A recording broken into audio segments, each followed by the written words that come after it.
Вітаю, друзі! З вами Сергій Меркулов. Сьогодні у нас найповніший в Ютубі гайд, де брати живлення для фотоапаратів і відеокамер.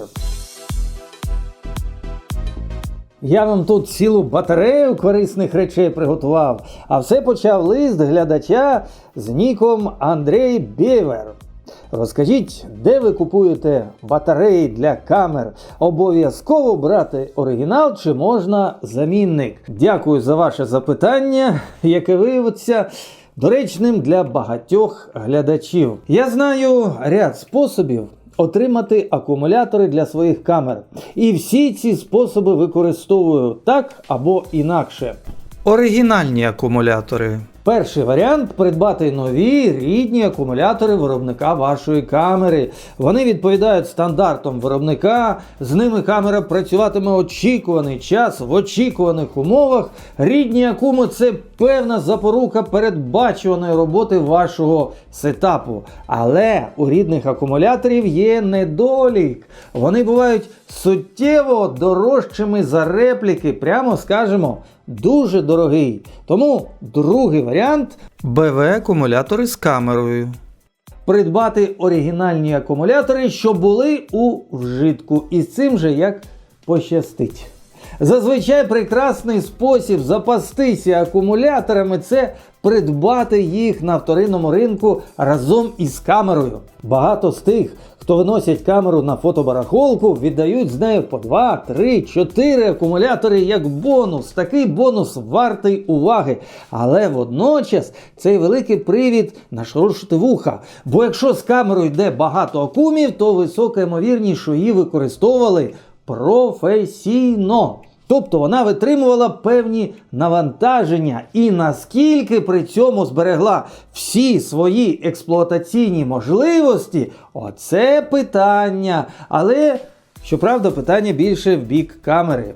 БВ-акумулятори окремо. Варіант третій.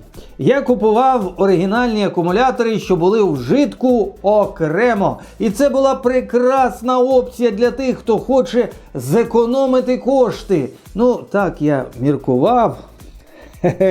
І на цьому погорів. Зазвичай оригінальні БВ-акумулятори мене радували. Я купив кілька, і вони працювали на славу. Але якось здох акумулятор до мого улюбленого фотозаписника Olympus PL1. 5-10 знімків і камера вимикається. Поліз на барахолку, промоніторив її гарно, бачу оголошення. Оригінальний акумулятор продається окремо, бо камеру вже купили, стан як новий, користувалися мало. За стилем оголошення писала розважлива людина певного віку, яка вже не дуритиме на дрібницях. Ще й підписалася не просто іменем, а по батькові. Я передплатив, а на пошту вирушив з фотоапаратом. Вставив акумулятор, все працює і поніс придбане додому. Там зробив 10 чи 15 знімків і акумулятор здох. Ну, не варто погано думати про людину. Може, акумулятор погано заряджений? Перезарядив кілька разів. Картина та ж сама. Мені впарили оригінальний акумулятор, який геть вичерпав свій ресурс. Але ж і я ризикував, купуючи рідний акум фірми, котра давно вже їх не випускає. Китайський аналог. Четверта можливість – придбати китайську репліку. Скажу одразу, до реплік не маю жодних претензій. Працюють вони, як правило, подовгу. Я не стояв з годинником і не перевіряв, чи стільки як оригінальні. Але китайські репліки, наприклад, пишуть відео по кілька годин поспіль.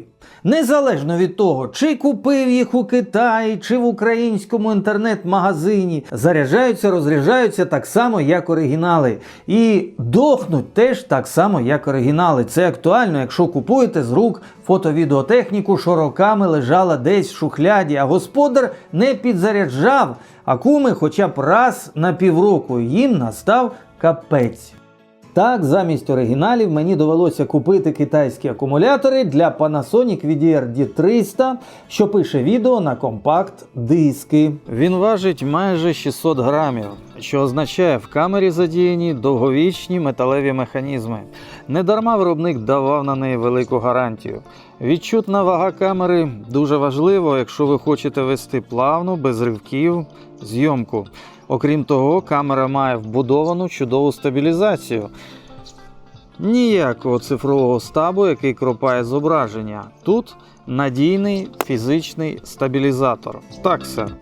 Так, замість оригіналів довелося придбати акумулятори до фотоапарату Nikon D40, бо оригіналів до них давно не випускають і їх не знайти. Величезний сюрприз фотоапарату Nikon D40 – його кітовий об'єктив. Припускаю, що після почутого ви почнете полювати за ним, і ціни на цей об'єктив злетять. Але скажу. Узяв китайську репліку до Lumix GH3, яким пишу це відео. Узяв китайську репліку до досить сучасного Lumix S5, і всі вони працюють, слава Богу, добре, не скаржуся. Але кажуть, що оригінальні акумулятори можуть комплектуватися чіпами, які дають камері зрозуміти, в неї ставлять рідний акум чи стороннього виробника.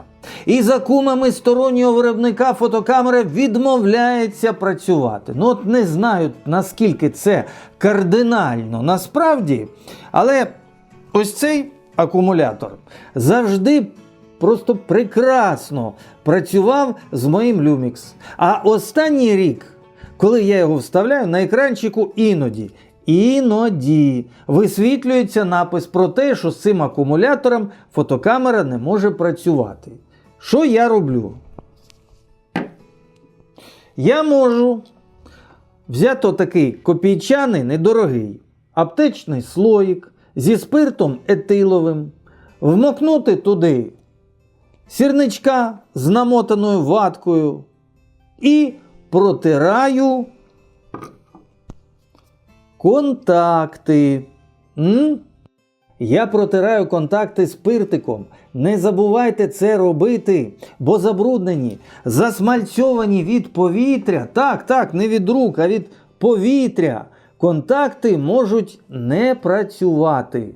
І вставляю акумулятор в камеру знову.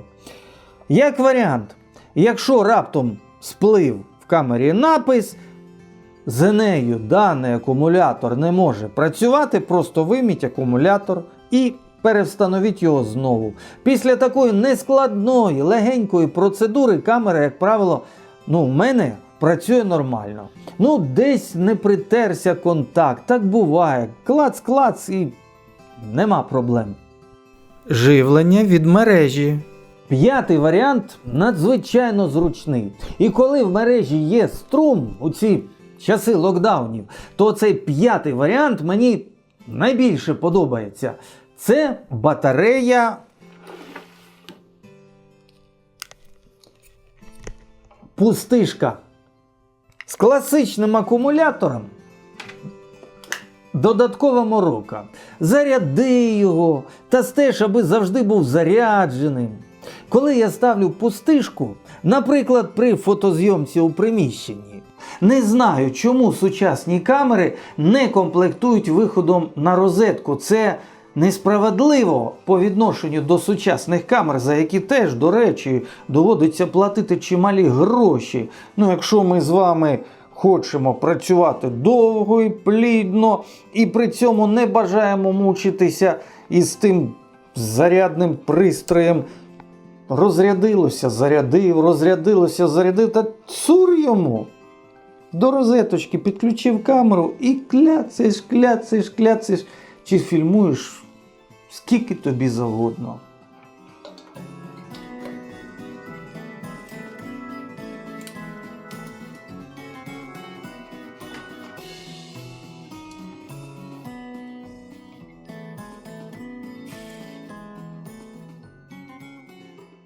то можу працювати годинами, не турбуючись, що камера чи пак фотоапарат зупинить запис за розряду акумулятора, і вирішив відпочити.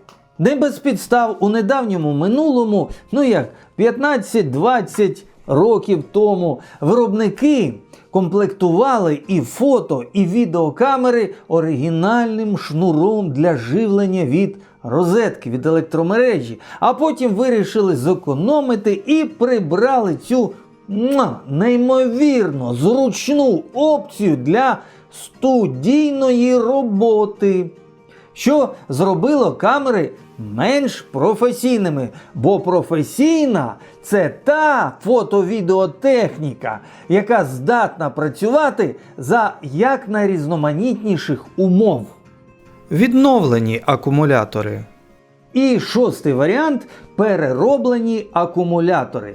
Якось я придбав ось це прекрасне накамерне світло чоловіка, який вирішив більше не займатися відеозйомкою. І ви знаєте, це світло мене виручає вже довгі-довгі роки. А в комплекті із цим приладом йшли два акумулятори. От вони сюди ставляться. Один акумулятор, як то кажуть, муха на ньому не сиділа, великий, такий дебелий, а другий менший, десь на годину 20 роботи. І в тому акумуляторі, на жаль, зараз, от цієї миті, у мене з собою його немає. От там по обідку, була така наче розплавлена частина. Я придивився, потрусив його, потім придивився знову і зрозумів, що подібне, коли вже бачив на базарі. Коли береться акумулятор і по оцій частині, де сходяться його половинки, там чувак брав такий тупий ніж, ставив і бив зверху молотком. І потім акумулятор розпадався на дві половинки. Після чого витягалися самі акумуляторні батареї, що вичерпали свій ресурс, і туди ставилися практично такі ж або потужніші з якої-небудь китайської барахолки. Далі оце все діло заварювалося за допомогою клею. Ставиш акум, лампа працює. Які до неї питання?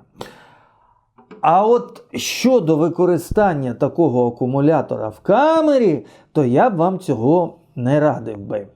Все-таки камера набагато складніший і дорожчий інструмент, ніж якесь фотосвітло, яке я придбав за 300 гривень. Камера розрахована на певний струм, на певну напругу. В ній все має бути чітко, прямо чікі-піки. Тому, друзі мої, перероблені, відновлені акумулятори саме в камері я не радив би вам використовувати. І окремо ще лист від одного з глядачів каналу з ніком Вітторіо Кусік 6878. Вітання, пане Сергію. Цікаво пофантазувати на тему електронезалежної надсучасної технології чи технології. Чи є у вас якісь міркування з цього приводу? Пане Вікторе, саме як бачите, пишу випуск про енергонезалежність камер і про те, що колись виробник був час обов'язково оснащував фото-відеокамери можливістю живитися від розетки енергосистеми будинку. Серед відеомейкерів давно використовуються зовнішні надпотужні акумуляторні системи, які є елементом обвісу камери. Серед відеомейкерів, бо пофотографувати камерою в обвісі – це таке ще завдання. Але припустив би, що маючи шнур і перехідник, було б актуальним живити камери і від акумуляторних пристроїв побутового призначення на якісь 200-250 ватів недорогих відносно легких і компактних. Тобто брати якийсь аналог EcoFlow, ну, такого розміру, отакого, і працювати вже з ним через шнур. Це, мені думається, було б цілком нормальним. А мені залишається подякувати щиро вам за увагу, за час, приділений цьому відео. Не забудьте лайкнути. Це не те, щоб піднімало відео в рейтингу, але мені буде дуже приємно. І щиро дякую спонсорам нашого з вами каналу, які дають мені можливість, от вночі дадуть світло, і я почну монтувати, друзі мої, з вашої ласки, за вашої посильної допомоги. Шановні друзі, долучайтеся в спонсори каналу, лише чашечка кави на місяць, і дядько Сергій фільмуватиме, монтуватиме і вестиме для вас надалі фото-відеожурнал на каналі про фотографію.